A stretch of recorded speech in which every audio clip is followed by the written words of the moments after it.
Welcome to Coffee Break. My name is Michael Moret, reading today from John chapter 7, verse 7.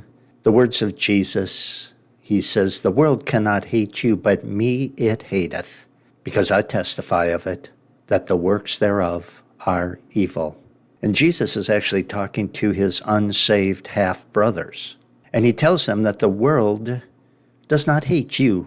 And the world here refers to the system which unsaved man has built, which excludes God and excludes the Son of God, the Lord Jesus Christ. The system includes culture, art, entertainment, and religion.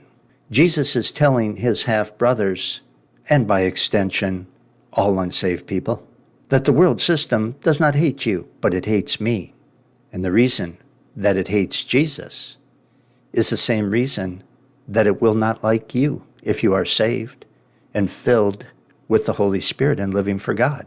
It hated Jesus because he showed them that they were living the wrong way, and they didn't like that. The world will not love you if you are a Christian who's on fire for Jesus Christ. The world system that excludes God in its entertainment, in its literature, in its movies and magazines and TV shows, and attitude in general, that if you're living for Jesus, that world will not accept you. They won't like you. They won't want to be around you. You will not be popular with them. You might as well understand that up front. That's what Jesus was trying to tell you. It hated Jesus because he showed them that they were living the wrong way, and that made them feel uncomfortable. And when you live for Jesus and you live the Word of God and you don't laugh at the dirty jokes and you don't do the things that they do, you're going to stand out, and it's going to be a rebuke to them. And any preacher who proclaims the pure Word of God is not going to be Mr. Popular.